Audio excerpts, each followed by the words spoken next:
Yo tout le monde, j'espère que vous pétez la forme. Aujourd'hui on se retrouve pour une toute nouvelle vidéo sur One Piece. Et dans cette vidéo on va parler des deux prochains timeskip, des Mugiwara et de la fin de One Piece. Bon, pour ceux qui ne savent pas timeskip veut tout simplement dire ellipse. L'ellipse que les Mugiwara ont eu pour s'entraîner et devenir plus forts. Bon, on va plus rentrer dans les détails, on se retrouve juste après ce petit intro.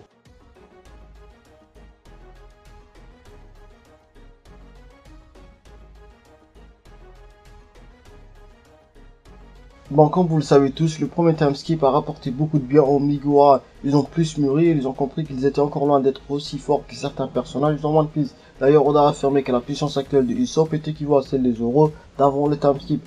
Donc déjà, ça nous montre que les Mugiwara en général ont beaucoup progressé durant ce timeskip. Mais la question qu'on se pose tous ici, est-ce que ce timeskip est suffisant?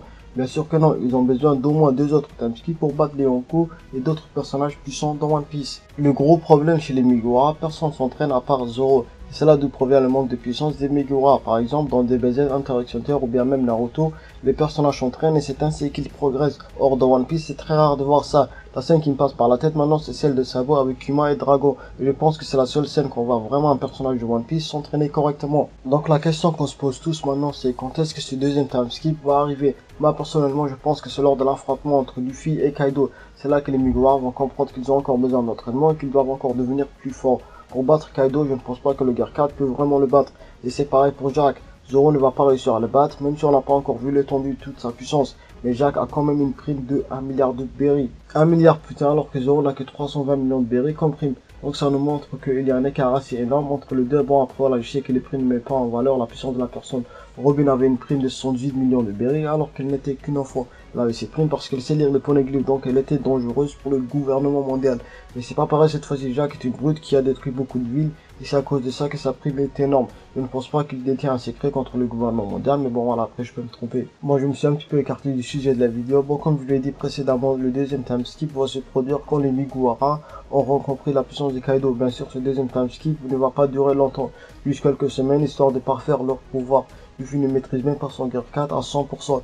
Il a battu Doflamingo de justesse. Certes, Doflamingo est très puissant, mais il n'a pas le même niveau qu'un amiral. Encore loin d'un Yonko. Si c'était le cas, il n'allait pas être l'habillage de Kaido. Durant ce timeskip, Luffy va au moins parfaire son Gear 4, et je pense qu'il aura deux autres formes pour mieux comprendre. En ça, je vous laisse avec la théorie de Sentomaru qui détaille assez bien ça.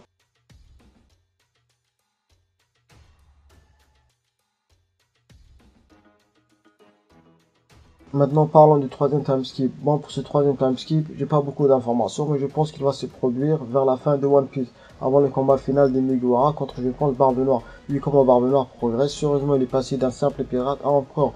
Faut l'applaudir quand même.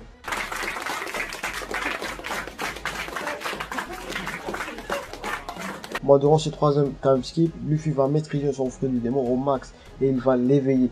Je pense que son éveil va ressembler à celle de Doflamingo. Il pourra changer son entourage en caoutchouc et contrairement à Doflamingo, il va changer de forme aussi, comme avec ses précédentes guerres. Bon, après je peux me tromper bien sûr, mais il y a de fortes chances que ça soit le cas. Bon, après je pense que ce timeskip va durer plus longtemps que le premier timeskip, vu que Luffy en 2 ans n'a pas réussi à maîtriser son Gear 4 à 100%. Donc logiquement pour l'éveil de son fruit du démon, ça prendra plus de temps, à moins qu'il s'entraîne plus qu'il n'a fait avant.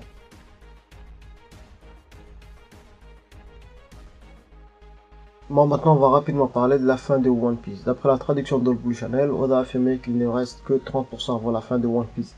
Ça a l'air d'être peu pour vous, mais je vous garantis que c'est au moins entre 200 à 300 épisodes. Donc vous inquiétez pas, la fin de One Piece ne va pas se produire d'ici la fin de cette année. Et comme vous tous, ça va être sûr de voir son manga préféré qui va s'arrêter d'ici quelques années. Mais je suis aussi excité de voir comment One Piece va se terminer, même si on sait très bien comment la série va se terminer. Personnellement, j'ai connu One Piece il y a 4 ans, alors que d'autres suivent cette série depuis le début, c'est-à-dire depuis juin 98. Il y a de fortes chances que certains d'entre vous n'étaient même pas nés à cette époque. Et je pense que pour ces gens-là, ça leur fera du bien de voir la fin de leur série, vu qu'ils attendaient la fin de One Piece depuis X temps. Mais pour moi, perso, vu que j'ai connu One Piece assez tardivement, je peux attendre encore plus que ça. Bon, après, j'ai pu lire quelques commentaires disant que Oda s'était trompé auparavant, que les chiffres qu'il nous a donnés peuvent être erronés. Mais voilà, on sait pas.